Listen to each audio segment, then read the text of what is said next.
মোর্চার ভাইরা, ব্লকের কনভেনার ইনচার্জরা অক্লান্ত পরিশ্রম করে কার্যত দুদিনের মধ্যে এই ঐতিহ্যবাহী ডিমারি হাই স্কুলের মাঠ কানায় কানায় পূর্ণ করে দিয়েছেন।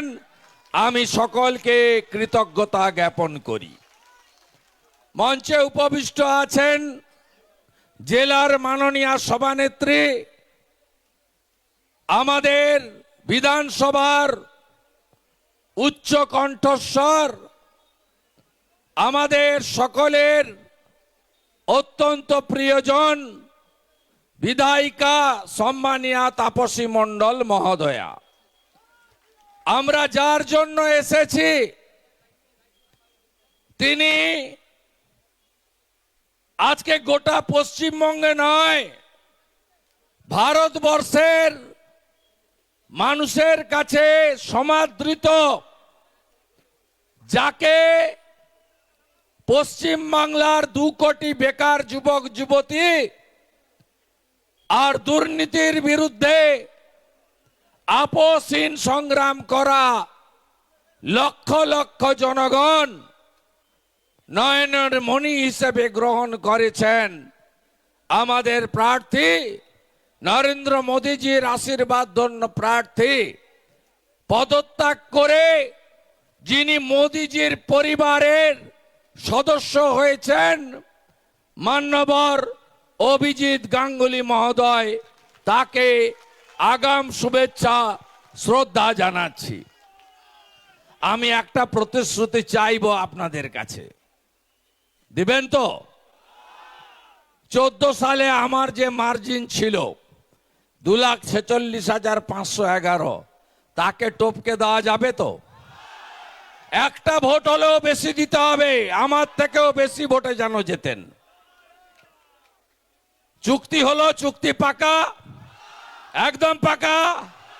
তমলুক 30,000 দেন, বাকি অঙ্ক আমি মেলাবো।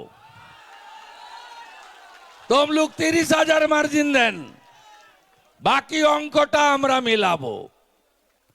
উপবিষ্ট আছেন রাজ্যের সম্পাদক, ক্লাস্টার ইনচার্জ সহকর্মী উমেশ রায়, উপবিষ্ট আছেন রাজ্য কমিটির সদস্য তথা এখানকার ইনচার্জ মান্যবর অনুপম মল্লিক, উপবিষ্ট আছেন লোকসভার কনভেনার, প্রাক্তন বিধায়ক, আইনজীবী, যিনিও অভিজিৎ গাঙ্গুলির মহোদয়ের মতো একটা বড় দলের জেলার সম্পাদক ছিলেন। গীতা মুখার্জি, বিশ্বনাথ মুখার্জির সহযোদ্ধা ছিলেন। তিনিও 2020-এর 19 তারিখে ডিসেম্বরে অমিত শাহজির কাছ থেকে পতাকা নিয়ে বিজেপিতে এসেছেন। পার্টি তাকে ক্যান্ডিডেট করেনি বা করতে পারেনি, কিন্তু তিনি পার্টি ছেড়ে যাননি। নিষ্ঠাবান পার্টি কর্মী হিসেবে মোদী পরিবারের সদস্য হিসেবে কাজ করছেন মান্যবর অশোক দিন্দা মহোদয়। রাজ্য কমিটির সদস্য, দক্ষ সংগঠক মাননীয় শ্যামল মাইতি মহোদয়, যার সভাপতিত্বে পঞ্চায়েতে আমরা ভালো ফল করেছি। রাজ্য কমিটির সদস্য এবং প্রাক্তন সভাপতি মাননীয় তপন ব্যানার্জি মহোদয়, আমাদের বিরোধী দলনেতা জেলা পরিষদ তথা জেলার সাধারণ সম্পাদক বামদেব গুচ্ছাইত, আমাদের দিদি অপর্ণাদি আছেন, আমাদের আরেক জিএস সোমনাথ ভাই আছেন এবং সম্মানিত মঞ্চ। আপনারা জানেন আমি একটু তাড়াহুড়ো করছিলাম, কারণ আমাকে উলবেড়িয়া লোকসভা কেন্দ্রের শ্যামপুরে যেতে হবে।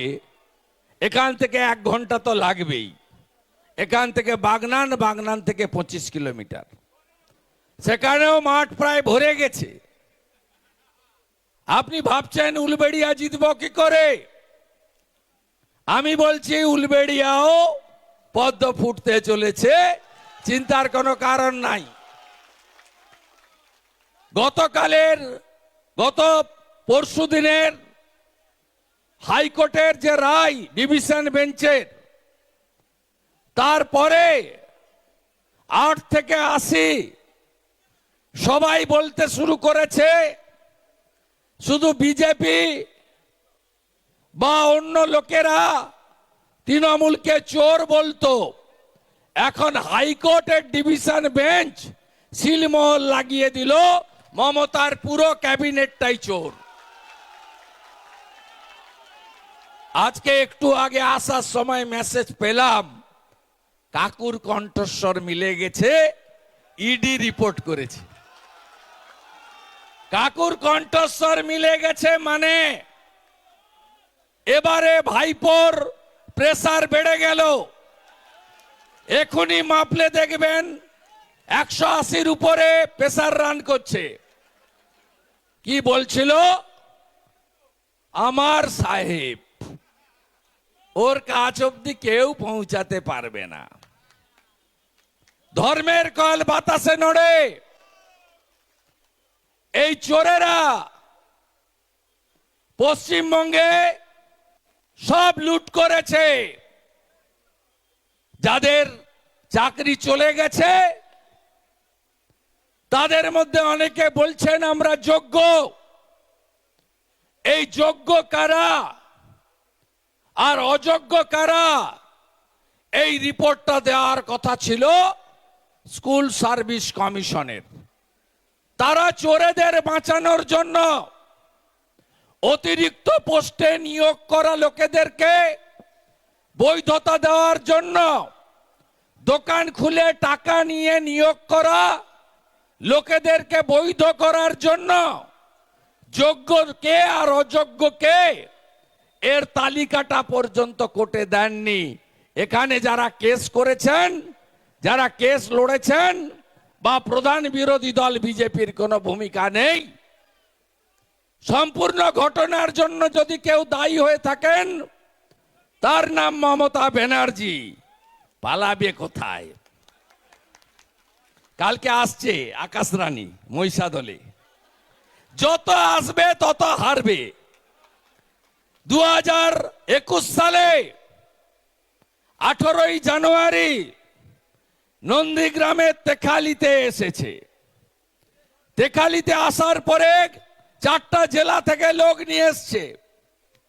ওর পাশে যারা তোলামূলের নেতা ছিল বলছে সব নন্দীগ্রামের ভোটার, আপনি এইখানে দাঁড়িয়ে পড়ুন। এমন টুপিটা খেয়েছে, দাঁড়িয়ে পড়েছে, আর ঠেলায় না পড়লে বিড়াল গাছে ওঠে না।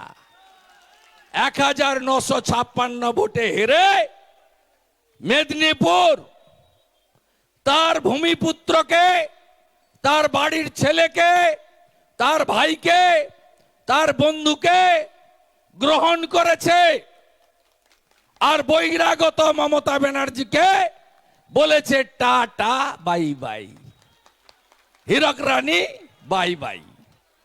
এই হীরক রানী কালকে আসছেন আকাশে হেলিকপ্টার চড়ে, মিথ্যা ভাষণ দিতে আসছেন। 21-এর আগে বলেছিল ডবল ডবল চাকরি হবে, এখন ডবল ডবল চাকরি যাচ্ছে। 21-এর আগে বলেছিল ও মোদি ভ্যাকসিন লাগবে না, সব ভ্যাকসিন কিনে দেব। তারপরে বলছে মোদিজি ভ্যাকসিন দেন, ধরম বাবা রক্ষা করো। মোদিজিও 15 কোটি 17 কোটি ভ্যাকসিন বাংলাকে বিনামূল্যে পাঠিয়ে দিয়েছেন। এই মিথ্যাবাদী মুখ্যমন্ত্রী প্রত্যেকবার ভোটের আগে বলে 60,000 চাকরির নোটিফিকেশন হয়ে গেছে, এখন বলছে 10 লক্ষ চাকরি আমার হাতে আছে। এর কথা কেউ বিশ্বাস করে না। এর আমলে আপনারা শুনে রাখুন, আমি কিছুদিন ক্যাবিনেটে ছিলাম। এই ডক্টর অমিত মিত্র বলে একটা লোক আছে, 6 লক্ষ পার্মানেন্ট পোস্ট অবলুপ্ত করেছেন। তার বদলে 30,000 কন্ট্রাকচুয়াল চাকরি হয়েছে পার্টির নেতাদের আত্মীয় স্বজন অথবা টাকার বিনিময়ে। পশ্চিমবঙ্গে যতগুলো নিয়োগের জন্য বোর্ড আছে, public service commission, school service commission, primary recruitment board, staff recruitment board, cooperative recruitment board, municipal recruitment board, police recruitment board, কোনটাতে গত কয়েক বছর কোন নিয়োগ হয়নি। ত্রিপুরার মতো ছোট রাজ্য, মানিক সরকারের, মানিক সাহার মন্ত্রিসভা, তারা একটাও পিটিটিআই পাস করা লোককে বাড়িতে বসে থাকতে দেননি, জিরো করে দিয়েছেন। বিহারে সব para teacher part timer regularise. উড়িষ্যাতে 58,000 ক্যাজুয়াল কন্ট্রাকচুয়াল রেগুলারাইজ করে সরকার বলেছে পার্মানেন্ট জব ছাড়া দেব না। আর এই রাজ্যের নেত্রী বটে শিল্প বাগান গুজরাটে। একটার পর একটা কারখানা বন্ধ করে রাজ্যটাকে শ্মশান করেছে। পিসি ভাইপোর কথা, ভাইপো কবে আসছেন? গোল্ডেন রিট্রিটে এসেছিলেন। 3,500 পুলিশ, একদিনে 1.5 ঘন্টার মিটিং এ খরচ 27 লক্ষ টাকা। এর আগের বারে আমার বাড়ির কাছে গিয়ে বলেছিল পকেটে হাত ঢুকিয়ে তোর বাপকে ডাক। যত বলবে মেদিনীপুরের লোক তত এদের ঝাঁটিয়ে বিদায় করবে, ঝাঁটিয়ে বিদায় করবে। কারণ এরা মেদিনীপুরের লোককে চাকর বাকর ভাবে, আর আমরা চাকর বাকর নই। আমাদেরই বিদ্যাসাগর বর্ণ পরিচয় স্রষ্টা, আমাদেরই ক্ষুদিরাম বোস বিস্ময় বালক 1908-এর 11ই আগস্ট জীবন মৃত্যুকে পায়ের ভিত্ত করে আত্মবলিদান দিয়েছিলেন। আমাদেরই মাতঙ্গিনী হাজরা, যার নামে এই ব্লক, তিনি তমলুকের বানপুকুরে 42-এর 29 সেপ্টেম্বর আত্মবলিদান করেছিলেন। আমরা এই মেদিনীপুর 42-এ 17ই ডিসেম্বর সতীশ বাবু, সুশীল বাবু, অজয় বাবু জাতীয় সরকার প্রতিষ্ঠা করেছিল। ব্রিটিশরাও ফেলতে পারেনি। 22 মাসের বেশি এই সরকার চলেছে। আমরা এই মেদিনীপুর দেশপ্রাণ বীরেন্দ্রনাথ শাসমলের মাটি। আমার কাঁথির বাড়ি থেকে 5 কিলোমিটার দূরে চণ্ডী ভেটি, একমাত্র হিন্দু সনাতনী স্বাধীনতা সংগ্রামী, যাকে মৃত্যুর পরে দাঁড় করিয়ে পোড়ানো হয়েছিল। আমরা মাথা নত করতে জানি না। দক্ষিণ কলকাতার ফ্ল্যাট বাড়িতে এক্সকেলেটর লাগানো, কোটি টাকার ঝাড়বাটিতে থাকা, chartered plane, chartered helicopter use করা। ভাইপোর জলের লিটারের দাম কত জানেন? 250 ml 250 টাকা। 1000 লিটারের জল খায়। হ্যাঁ, কয়লা, বালি, গরু। পার মদের বোতল, দেশি মদের বোতলে পার বোতলে 2.5 টাকা আছে ভাইপোর, পার বোতলে। দেখলেন না ইলেকটোরাল বন্ড 1400 কোটি টাকা পেয়েছে 2 বছরে তৃণমূল। তার 600 কোটি টাকা কে দিয়েছে জানেন? Dear lottery. জনতা শুভেন্দু অধিকারী স্বাগতম, জনতা শুভেন্দু অধিকারী স্বাগতম, আপনার আমার জনগণের জননেতা শুভেন্দু অধিকারী স্বাগতম, জনগণের জননেতা শুভেন্দু অধিকারী স্বাগতম, পশ্চিমবঙ্গ বিধানসভা সর্বশ্রেষ্ঠ বিরোধী দলনেতা শুভেন্দু অধিকারী স্বাগতম। এখন সম্মানীয় শুভেন্দু অধিকারী মহোদয় আমাদের ভারত মাতার প্রতিকৃতিতে এবং সঙ্গে শ্যামাপ্রসাদ মুখার্জি এবং দীনদয়ালজি প্রতিকৃতিতে পুষ্পার্ঘ নিবেদন করছেন। ওনাকে আমরা আমাদের আজকের এই বিধানসভা কমিটির পক্ষ থেকে ওনাকে আমরা কৃতজ্ঞতা জ্ঞাপন করছি। এখন আপনাদের সামনে বক্তব্য রাখছেন আমাদের প্রার্থী গোবিন্দ মহোদয় সহ আমাদের প্রার্থী অভিজিৎ গঙ্গোপাধ্যায় থেকে শুরু করে আমাদের সমস্ত নেতৃবৃন্দকে বরণ করছেন আমাদের মন্ডলের পদাধিকার, জেলা পদাধিকাররা। সবাই মিলে বলুন বন্দে মাতরম, ভারত মাতা কি, ভারত মাতা কি, জয় শ্রীরাম, জয় শ্রীরাম, জয় শ্রীরাম। শুভেন্দু অধিকারী স্বাগতম, স্বাগতম স্বাগতম শুভেন্দু অধিকারী স্বাগতম, স্বাগতম স্বাগতম জননেতা শুভেন্দু অধিকারী স্বাগতম, জননেতা শুভেন্দু অধিকারী স্বাগতম, জননেতা শুভেন্দু অধিকারী স্বাগতম। আপনার আমার জননেতা শুভেন্দু অধিকারী স্বাগতম, জনগণের জননেতা শুভেন্দু অধিকারী স্বাগতম। পশ্চিমবঙ্গ বিধানসভা সর্বশ্রেষ্ঠ বিরোধী দলনেতা শুভেন্দু অধিকারী স্বাগতম। এখন সম্মানীয় শুভেন্দু অধিকারী মহোদয় আমাদের ভারত মাতার প্রতিকৃতিতে এবং সঙ্গে শ্যামাপ্রসাদ মুখার্জি এবং দীনদয়ালজি প্রতিকৃতিতে পুষ্পার্ঘ নিবেদন করছেন। ওনাকে আমরা আমাদের আজকের এই বিধানসভা কমিটির পক্ষ থেকে ওনাকে আমরা কৃতজ্ঞতা জ্ঞাপন করছি। এখন আপনাদের সামনে বক্তব্য রাখছেন আমাদের প্রার্থী সম্মানীয় অভিজিৎ গঙ্গোপাধ্যায় মহোদয়।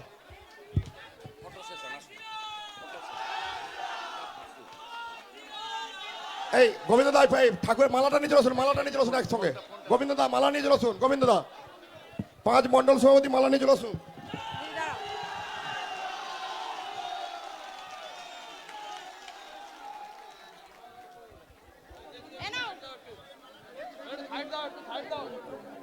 এখন আপনাদের সামনে আচ্ছা বলেন না কেন। এখন আমাদের জননেতা সহ আমাদের জননেতা শুভেন্দু অধিকারী মহোদয় সহ আমাদের প্রার্থী অভিজিৎ গঙ্গোপাধ্যায় থেকে শুরু করে আমাদের সমস্ত নেতৃবৃন্দকে বরণ করছেন আমাদের মন্ডলের পদাধিকার, জেলার পদাধিকাররা। সবাই মিলে বলুন বন্দে মাতরম, ভারত মাতা কি, ভারত মাতা কি, জয় শ্রীরাম, জয় শ্রীরাম, জয় শ্রীরাম।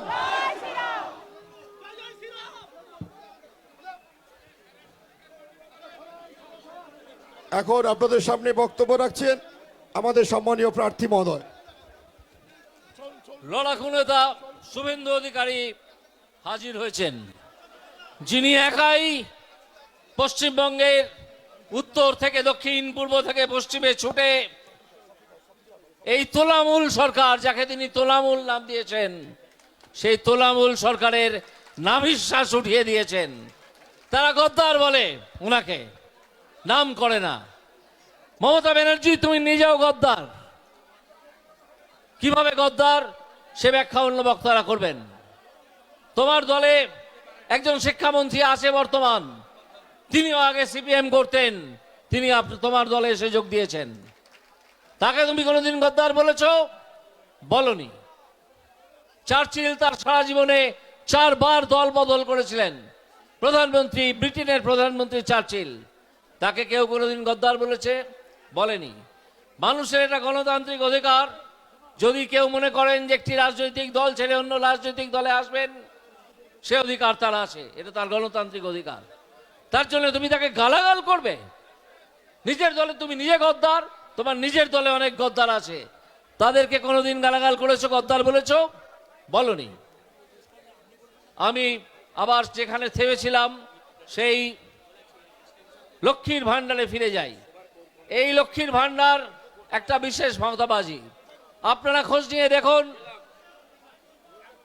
আপনারা খোঁজ নিয়ে দেখুন, বিজেপির সরকার ভারতবর্ষে যে যে রাজ্যে আছে সেখানে এই লক্ষ্মীর ভান্ডার কেন অন্য নামে আরো অনেক বেশি টাকা সাধারণ মানুষের হাতে সরাসরি পৌঁছে দেওয়া হচ্ছে। মমতা ব্যানার্জি, তুমি জানো ভালো করে যে এই টাকা তোমার ব্যক্তিগত টাকা নয়, তোমার ভাইপোর টাকা নয়, তোমার দলের অন্যান্য তোলাবাজ নেতাদের টাকা নয়। এই টাকা হচ্ছে পশ্চিমবঙ্গের মানুষ যে ট্যাক্স দেয় কেন্দ্রীয় সরকার পশ্চিমবঙ্গের কোষাগারে যে ট্যাক্সের ভাগ পাঠায়, সেই ট্যাক্সের টাকা থেকে তুমি এই লক্ষ্মীর ভান্ডার সকলের হাতে পৌঁছে দাও। এটা না তোমার টাকা, না তোমার কল্পনা শক্তি প্রসূত। তুমি এই লক্ষ্মীর ভান্ডারের কল্পনা করনি। এই লক্ষ্মীর ভান্ডারের কল্পনা করেছেন আপনারা যারা এখানে আছেন, সবাই শিক্ষিত মানুষ। আপনারা একজন বাঙালি অর্থনীতিবিদ, প্রেসিডেন্সি কলেজের ছাত্র, আমেরিকাতে পড়াতেন, এখন বয়স 83 বছর। তার নাম প্রণব বর্ধন, তার নাম আপনারা অনেকেই শুনেছেন। এই স্কিম প্রণব বর্ধনের স্কিম, এই স্কিম তোমার স্কিম নয়। মানুষের হাতে সরাসরি টাকা পৌঁছে দেওয়ার যে ধারণা, যে তত্ত্ব, সেটা শুরু করেছিলেন, সেটা নিয়ে কথা বলা শুরু করেছিলেন মাননীয় শ্রী প্রণব বর্ধন। আজকে তুমি জালিয়াত একটা তরঙ্গে উঠে তুমি ক্ষমতায় আসীন হয়েছো, পরের তরঙ্গ থেকে হাওয়া হয়ে যাবে। পরের তরঙ্গে তুমি হাওয়া হয়ে যাবে, তুমি কোথাও থাকবে না, এটা জেনে রাখো। আজকে তার মাথা খারাপ হয়ে গেছে, সে ভারতের বিচার ব্যবস্থাকে আক্রমণ করে, মিথ্যে কথা বলে যে আমি দিচ্ছি লক্ষ্মীর ভান্ডারের টাকা। আদৌ যা নয়, এই লক্ষ্মীর ভান্ডারের টাকা আপনার আমার পকেটের ট্যাক্স থেকে আসে, সেই টাকা থেকে মানুষকে দেয়া হয়। তোমার ক্ষমতা নেই এটা বন্ধ করার, কারো ক্ষমতা নেই। ভারতবর্ষে যখন কোনো কল্যাণকামী স্কিম চালু হয়েছে স্বাধীনতার পর থেকে আজ পর্যন্ত, কোনোটাই বন্ধ হয়নি, প্রত্যেকটা চলে। এটা জেনে রাখতে হবে। যখন ওরা ভোট চাইতে আসবে, ওদের কিছু চ্যাংড়া ছোড়াকে এখানে প্রার্থী করেছে, সে গালাগালি ছাড়া কিছুই করতে পারে না, সেটাই করে। তাদেরকে এবং তাদেরকে জিজ্ঞেস করবেন যে শিক্ষাটা ধ্বংস করলে কেন, স্বাস্থ্যটা ধ্বংস করলে কেন, খাদ্যমন্ত্রী জেলে কেন, লক্ষ্মীর ভান্ডারের টাকা কি মমতা ব্যানার্জির আঁচল থেকে আসে, না তার ভাইপোর পকেট থেকে আসে, কোথা থেকে আসে, এই প্রশ্নগুলো করবেন। তোমার মুখ্যমন্ত্রী, যাকে আমরা আর মুখ্যমন্ত্রী বলে মানি না, আমি তো মানিই না, কিভাবে বলতে পারেন যে ভারতবর্ষের বিচার ব্যবস্থা নাকি বিজেপির বিচার ব্যবস্থা? কাল তিনি এই কথা বলেছেন, আপনারা নিশ্চয়ই সেই বক্তৃতার ক্লিপিং আপনাদের কাছে এসে পৌঁছেছে। আমি প্রশ্ন তুলেছি যে এখন খোঁজ নেবার সময় এসেছে যে এই মমতা ব্যানার্জি ভারতবর্ষের নাগরিক নাকি তিনি অন্য কোথাও থেকে এসেছেন? কোথা থেকে এসেছেন তিনি রোহিঙ্গা নন তো? এ প্রশ্ন আজ আমাদের তুলতে হবে। তুমি জেনে রাখো, তোমাকে নাক্ষত দিয়ে এই অভিযোগ ভারতবর্ষের বিচার ব্যবস্থা সম্বন্ধে, আমি গর্বিত যে বিচার ব্যবস্থায় আমাকে ইনক্লুড করা হয়েছিল। ভারত সরকার এবং সুপ্রিম কোর্ট যাকে ইনক্লুড করেছিল, সে এই বিচার ব্যবস্থা সম্বন্ধে অত্যন্ত গর্বিত। ভারতবর্ষের প্রতিটা মানুষ গর্বিত। অনেক ধরনের রায় অনেক সরকারের বিরুদ্ধে, অনেক রাজনৈতিক দলের বিরুদ্ধে যায়। তার জন্য ভারতবর্ষের বিচার ব্যবস্থাকে বলা হয়, কেউ বলেছে কোনোদিন যে এই বিচার ব্যবস্থা হচ্ছে বিজেপির বিচার ব্যবস্থা? যদি বিজেপির বিচার ব্যবস্থাই হবে, তাহলে ইলেকশন বন্ড কিভাবে সুপ্রিম কোর্ট সেটিসাইড করলো? নির্লজ্জ মিথ্যাচারী মুখ্যমন্ত্রী এই মমতা বন্দ্যোপাধ্যায়। তিনি মনে রাখবেন, আর বাংলার মুখ্যমন্ত্রী থাকার যোগ্যতা তার নেই। তাকে আমি ব্যক্তিগতভাবে আর মুখ্যমন্ত্রী বলে সম্বোধন করি না, আমি তাকে মমতা ব্যানার্জি বলি।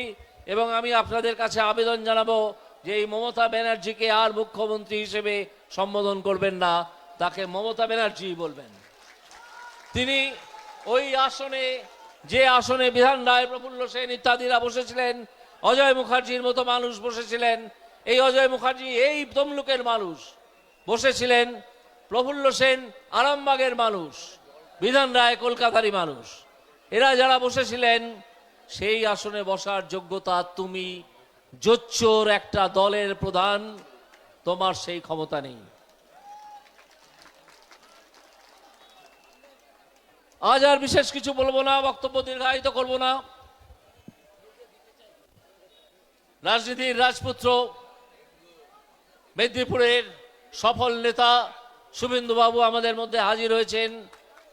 তিনি এইবার বলবেন, কিছুক্ষণের মধ্যেই বলবেন, আপনারা অপেক্ষা করুন। আমি আমার সংক্ষিপ্ত বক্তব্য শেষ করলাম, শুধু 3টে প্রশ্ন রেখে গেলাম। স্বাস্থ্য কেন ধ্বংস করেছো, শিক্ষা কেন ধ্বংস করেছো, লক্ষ্মীর ভাণ্ডারের টাকা কার, ভারতবর্ষের বিচার বিভাগকে কেন আক্রমণ করেছো এইভাবে? বিচার বিভাগ কখনো কোনো দলের বিচার বিভাগ হতে পারে? আসলে এই মুখ্যমন্ত্রীর, এই লোকটির, এই ভদ্রমহিলার আসন নড়ে গেছে। তিনি থরথর করে কাঁপছেন। তিনি বুঝে গেছেন বিসর্জনের বাজনা বেজে গেছে, মানুষ আর তার পাশে নেই। এই বলে আমি আমার বক্তব্য শেষ করছি। আবার আপনারা আমার প্রণাম গ্রহণ করুন। ধন্যবাদ সম্মানীয় তমলুক লোকসভা কেন্দ্রের প্রার্থী মহোদয়কে তার মূল্যবান বক্তব্য রাখার জন্য। এখন আমরা অত্যন্ত অল্প সময়কালের মধ্যে আমরা আমাদের সম্মানীয় জননেতা, আমাদের প্রিয় আপনজন অভিভাবক শুভেন্দু অধিকারী মহোদয়কে তিলক দিয়ে বরণ করেছেন শিল্পা ভৌমিক, আমাদের কো কনভেনার বিধানসভার। ওনাকে উত্তরীয় পরে দিচ্ছেন বিধানসভার কনভেনার অরুণব মহাপাত্র মহোদয়। ওনাকে উত্তরী দিয়ে বরণ করছেন সোশ্যাল মিডিয়ার আমাদের কনভেনার জেলার সম্মানীয় মৃণাল সামন্ত, যুব নেতা আমাদের সৌরভ বাগ, সোনালিদি মহিলা মোর্চার নেত্রী, কিষাণ মোর্চার নেতা দীপক দা, আমাদের রঘুনাথ রানা মণ্ডল সভাপতি মোমেন্টোতে বরণ করে নিচ্ছেন। অনেকেই দেওয়ার আছে, কিন্তু সবাইকে বলবো একটু ওয়েট করুন, আজকে দিনটা আর হবে না। দাদা যাবেন তো হাওড়ায়। এখন আপনাদের সামনে বক্তব্য রাখছেন জননেতা, আমাদের আপনাদের সকলের নয়নের মণি সম্মানীয় শুভেন্দু অধিকারী মহোদয়। সম্মানীয় শুভেন্দু অধিকারী মহোদয় এখন আপনাদের সামনে বক্তব্য রাখছেন এবং ওনাকে আমাদের সমস্ত মণ্ডল এবং মোর্চা নেতারা সুন্দর করে আমাদের প্রার্থী মহোদয়কে আসার জন্য অনুরোধ করব। আমাদের গোলাপ ফুলের সুন্দর মালা দিয়ে, সুভাষ দা থেকে আমাদের পদ্ম ফুলের মালা দিয়ে আমাদের মণ্ডলের সভাপতিরা, মোর্চার নেতারা একত্রে বরণ করে নিচ্ছেন। সবাই মিলে বলুন বন্দে মাতরম, ভারত মাতা কি, ভারত মাতা কি, জয় শ্রীরাম, জয় শ্রীরাম। এখন আপনাদের সামনে বক্তব্য রাখবেন আমাদের নয়নের মণি, পশ্চিমবঙ্গ বিধানসভার সর্বকালের সর্বশ্রেষ্ঠ বিরোধী দলনেতা এবং পশ্চিমবঙ্গের সর্বকালের সর্বপ্রিয় জনপ্রিয় জননেতা শুভেন্দু অধিকারী মহোদয়।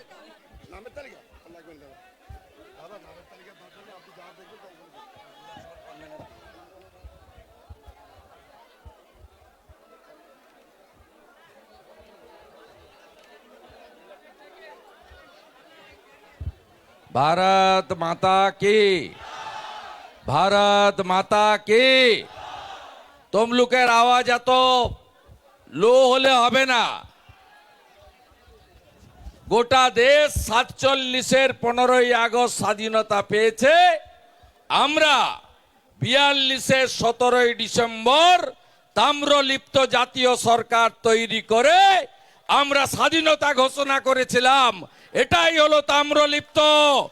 ভারত মাতা কি, জয় শ্রীরাম, জয় শ্রীরাম। সমবেত রাষ্ট্রবাদী দেশপ্রেমিক তমলুক বিধানসভার বিভিন্ন বুথ থেকে আসা বিশ্বের সর্ববৃহৎ রাজনৈতিক দল, যে দলের আদর্শ হলো নেশন ফার্স্ট, অর্থাৎ দেশ আগে, দল পরে, ব্যক্তি আরো পরে। সেই দল যার 11 কোটি মেম্বারশিপ, সেই দলের আপনারা যারা এসেছেন, যারা 25শে মে বুথে বুথে পদ্ম ফুল ফোটাবেন, আমি তাদেরকে আমার অন্তরের অন্তঃস্থল থেকে বিনম্র কৃতজ্ঞতা, শ্রদ্ধা, শুভেচ্ছা, অভিনন্দন, সিনিয়র সিটিজেন এবং মাতৃমণ্ডলীকে দণ্ডবত প্রণাম নিবেদন করি।